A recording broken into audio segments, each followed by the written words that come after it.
오늘은 2015년도 4월 마지막 주일입니다. 우리가 마지막 하는데 하나님께서 우리는 마지막의 시작과 같이 우리 한 달 동안 이렇게 하나님께서 삶을 통해서 감사의 조건이 많아진다는 사실을 생각할 때 하나님 또 4월 한 달 삶을 영위하게 하신 것 주의 은혜입니다. 주님이 돕지 않았으면 호흡할 수도 없고 걸어갈 수도 없고 움직일 수도 없는 생명이었는데 주께서 다시 살아날 수 있는 기회를 주셨다는 사실을 생각할 때 또 감사하고 감사할 수밖에 없는 이제 또 한 달이 됐습니다. 저희들이 오늘 이렇게 말씀의 제목을 어떻게 드렸냐면 강팍한 하루하루 어떻게 살아갈 것인가. 인생이 살아가는데요, 정말 1분 1초도 내 마음대로 할 수 없는 불안과 초조한 삶 속에서, 고통 속에서, 괴로움 속에 있는데, 그렇다고 우리가 좌절하고 슬퍼하고 괴로워하고 있을 때가 아니라 1분 1초라도 기쁘게 감사하면서 이제 하나님 앞에 어떻게 하면 영광 돌릴 것인가, 이런 마음 자세가 더 귀하다는 겁니다. 그러나 세상은 아까 기도하신 대로 강팍합니다. 세상은 험난합니다. 이 세상은 험하고 험한데 어떻게 살아갈 것인가, 저는 한 주간 동안 그렇게 생각해 봤어요. 근데 오늘 본문 히브리서 12장 14절부터 17절 말씀에 우리가 14절에 보니까 이렇게 말합니다. 모든 사람으로 더불어 합평함과 거룩함을 쫓아 이것이 없이는 아무도 주를 보지 못하리라. 무슨 말입니까? 귀한 것이 뭐냐면 합평 속에 살아가는 것. 주를 볼 수 있는 것이 바로 여기 뭐라고 그랬어요? 이것이 없이는 아무도 주를 보지 못한다고 그랬어요. 많은 교회들, 많은 사람들은 주를 바라보는 것은 이렇게 하면 된다, 저렇게 하면 된다, 많은 얘기를 하고 있습니다. 그러나 주를 바라볼 수 없다는 사실은 합평케 하지 않으면 주를 바라볼 수 없다, 이겁니다. 합평케 하는 자는 천국이 저희 것이며 애통하는 자는 복이 있다니 천국이 저희 것이며.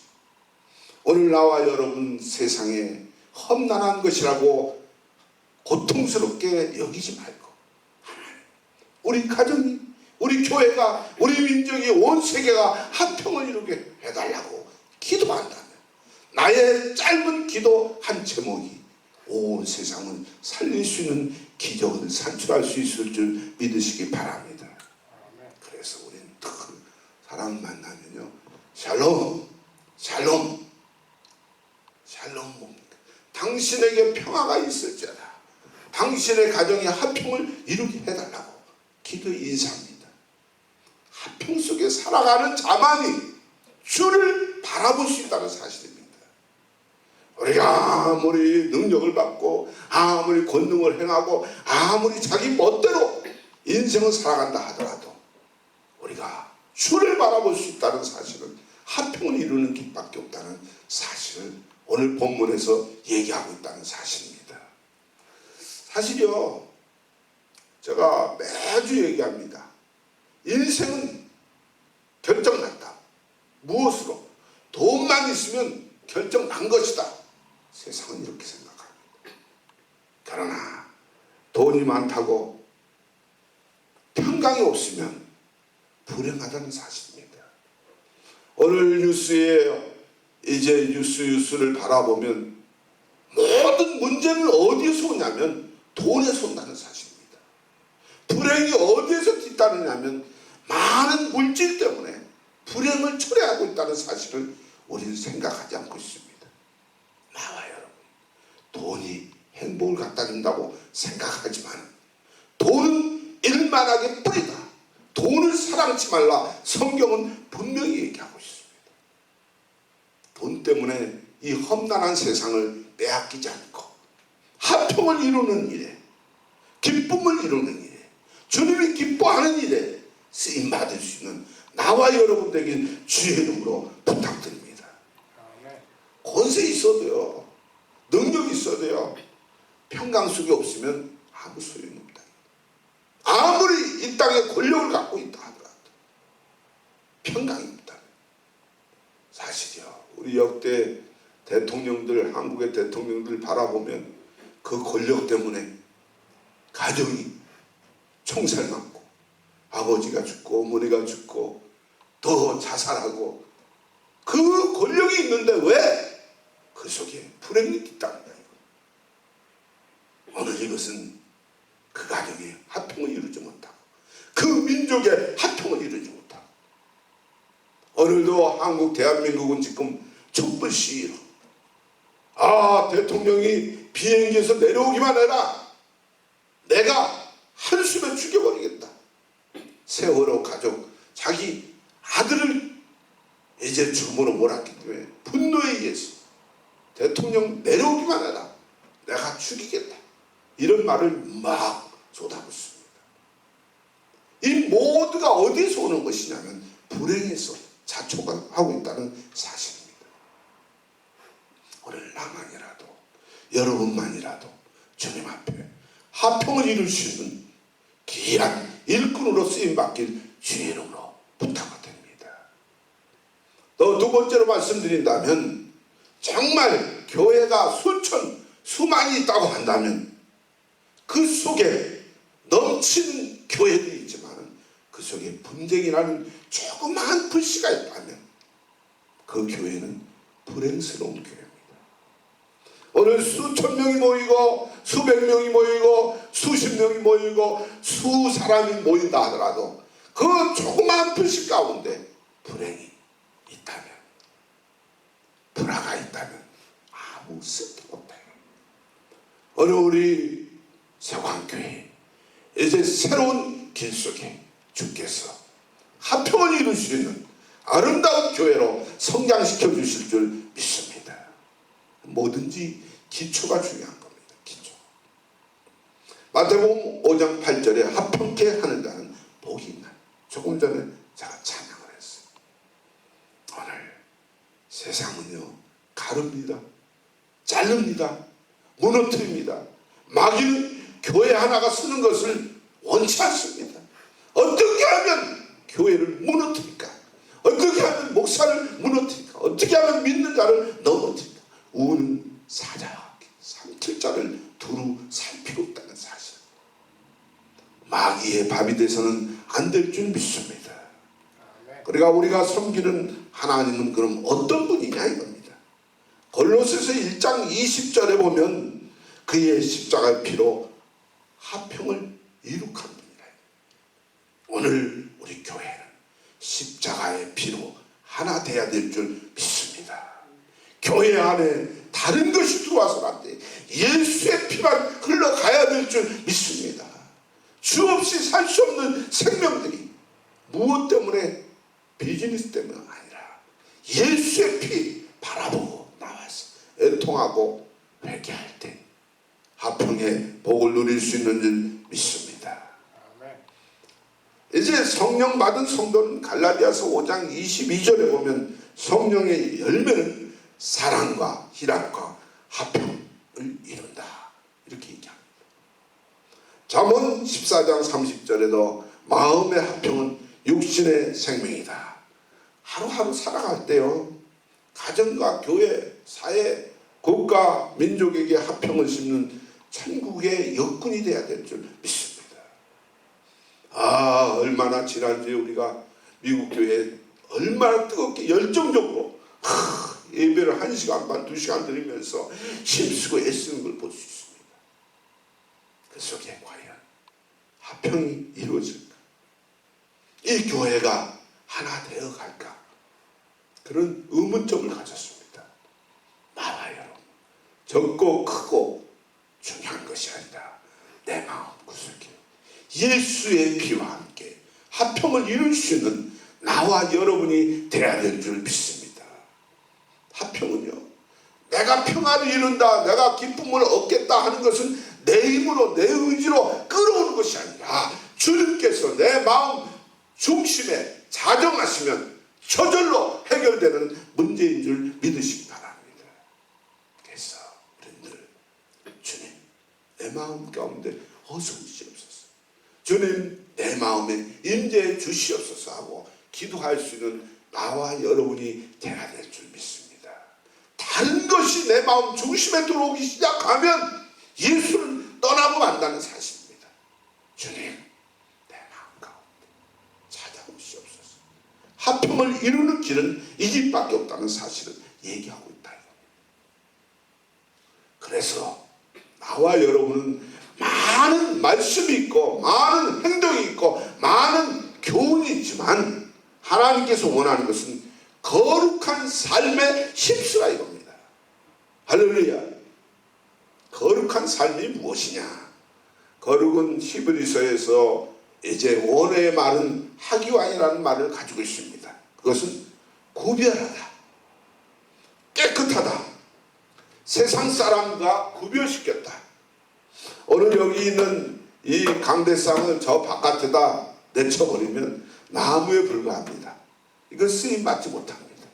그러나 하나님의 성전에 아름다운 나무로 만들었지만 하나님의 성물로 바뀌었기 때문에 하나님의 것이기 때문에 이건 구별된 것이다. 오늘 많은 교회들이요 성물을 우습게 생각해요. 교회 안에 있는 물건을 우습게 자기 것으로 생각해요. 아닙니다. 하나님의 집에 있는 것은 하나님의 것인 줄 믿습니다. 다시 말하면 하나님 것이 무엇이냐면 구별시켰다는 거예요. 세상과 구별 바꿔놨다는 겁니다. 오늘 나와 여러분 세상과 짝하고 사는 것 같지만 나는 여러분은 전부 세상에 구별된 사람으로 바꿔놓은 줄 믿으시기 바랍니다. 그래서 성도라는 단어 예수 믿는 사람들 보고 그래요. 예수쟁이, 또 예수 믿는 사람, 신자 이렇게 얘기합니다. 그러나 성경에서는 예수 믿고 구원 받은 자를 뭐라고 얘기하냐면 성도라고 얘기합니다. 성도라는 것은 무엇을 얘기하냐면 행동도 교제도 말도 세상 사람과 구별된다는 거예요. 할렐루야. 저도 이렇게 오랜 세월 속에 예수 믿고 구원받고 이제 변화된 것 같은데 아직도 목사인 저도 세상과 구별되지 못한 인생을 살아갈 때가 얼마나 많은지 모릅니다. 하나님 나를 구별시켜 주셨는데 세상 사람과 똑같이 간다면 내가 어떻게 목사의 말을 함부로 하겠습니까? 오늘 나와 여러분 행동을 바꾸시다. 다시 말하면 구별된 자로 산다는 것은 뭡니까? 거룩한 삶을 추구한다는 겁니다. 오늘 세상은 어떻게 가든지 내일 천지가 변하고 지진이 임해서 내 인생이 막바지에 죽음의 자리에 간다 하더라도 주님 나를 구별시켜 줬기 때문에 거룩한 삶을 살길 원합니다. 할렐루야. 나와 여러분 거룩한 자인 줄 깨달으시길 바랍니다. 그러면 우리가 왜 거룩해야 하느냐 이겁니다. 많은 사람들은요 교회는요 당신은 거룩해야 됩니다. 도덕적으로 흠과 티가 없어야 됩니다. 예수 믿는 사람은 이렇게 살아야 됩니다. 초등학교 때 배운 학문을 지금 교회 안에서도 수십 년 돼도 가르치고 있어요. 그러나 성경이 얘기하는 것은 거룩하다는 것은 거룩해야 하나님께 영광 돌린다는 겁니다. 할렐루야. 오늘 교회 아무나 예배 드리는 것 아니에요. 구별된 사람이 거룩한 자가 모여서 한 사람 한 사람 모여서 예배하는 것이 거룩한 예배입니다. 그래서 나를 구별시켜 주신 은혜에 감사해서 하나님 이번 주도 나 같은 죄인 주예전에 불러주셔서 예배할 수 있게 하시니 감사합니다. 구별에 대한 감사의 조건인 줄 믿으시기 바랍니다. 거룩하게 생활하면 모든 사람에게 뭐합니까? 존경받습니다. 에이, 저 목사가 돼가지고 에이 저거 장로가 돼가지고 저 집사라는데 한 수십 년 교회 나갔다는데 권사라는데 왜 저렇게 말이 많아? 사람들은 너무너무 먼저 알고 있습니다. 그건 뭐냐면 거룩하게 생활하는 것 같지만 모든 사람에게 존경받지 못한다는 거예요. 나만이라도 여러분만이라도 사람 앞에 구별돼서 존경받는 인물로 출발해야 될 줄 믿습니다. 이것이 주님께서 구별한 사람이라 이겁니다. 거룩한 생활을 하면 하나님이 놀라운 사랑과 축복을 받게 된다는 겁니다. 내가 힘쓰고 애쓰는 만큼 거룩한 삶을 사는 만큼 하나님께서 나에게 축복하심을 믿으시기 바랍니다. 우리 후손 자손 만대가 복되는 것인지를 확인하시길 바랍니다. 마지막으로 말씀드립니다. 어떻게 살아야 할지 염려하지 않기를 주의 이름으로 부탁을 드립니다. 내일 어떻게 살까? 모레 어떻게 살까? 이번 5월 한 달 어떻게 살까? 염려하지 말라고 성경은 얘기하는데도 내일 일에 먹고 마시며 포도청이기 때문에 먹는 일에 돈 버는 일에 우리는 염려하게 됩니다. 무엇을 염려해야 되냐면 주님을 바로 모시도록 힘쓰는 일을 하게 되면 세상 일은 저절로 더불어 이루어지는 것을 확인하시길 바랍니다. 할렐루야. 그래서 조금 전에 읽은 14절에 화평한 생활은 거룩한 생활을 힘쓰는 목적을 가지고 있습니다. 오늘 나와 여러분 화평을 이루기 위해서 나부터 거룩한 예배드릴 때 세마포를 거룩한 자가 되기 위해서 사람들은요 목소리가 거룩하면 거룩한 것 같아요. 아 무엇인가 행동을 바르게 하면 거룩한 것 같아요. 아닙니다. 여기 15절에 보니까 너희는 돌아보아 하나님의 은혜에 이르지 못하는 자가 있는가 두려워하고 또 쓴뿌리가 나서 괴롭게 하고 많은 사람이 이로 말미암아 더러움을 입을까 뭐합니까? 두려워하고 너희는 돌아보라 이겁니다. 하나님의 은혜는 소중한 것인 줄 믿습니다. 청년 때요 은혜 받았다고 막 눈물 콧물 흘리면서 기도를 쫓아다니면서 하나님 나 같은 죄인 살려주신 은혜 감사합니다.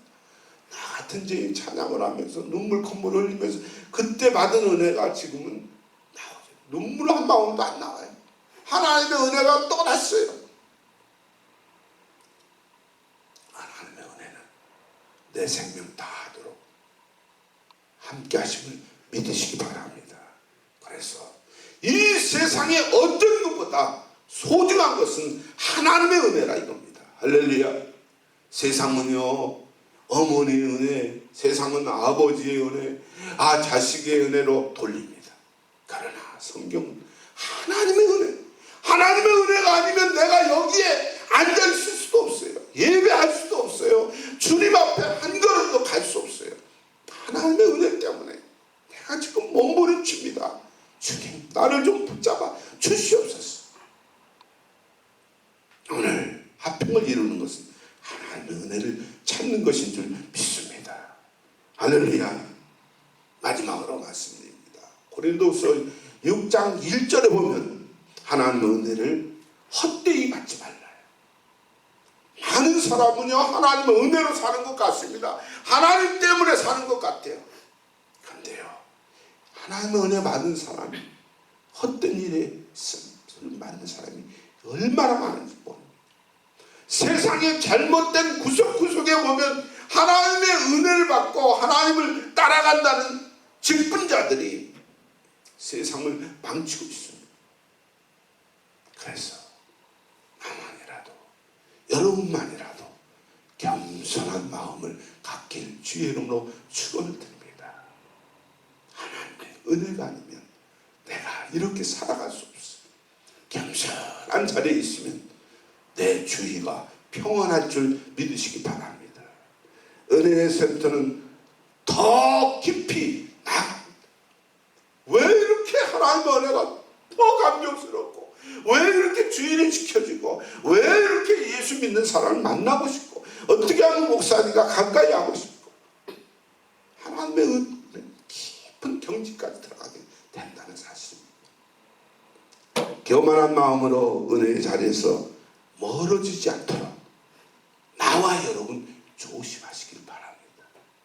그래서요, 세상에 헛된 일에 쓰임 받는 것 같지만 우리가 정말 하나님의 은혜를 헛되이 받고 하나님의 일을, 하나님의 마음을, 하나님의 일을 이제 이용해서 살아가는 인생들이 얼마나 많은지, 그 속에 쓰임받지 않고 하품을 이루는 나와 여러분 되길 주의 이름으로 축원합니다.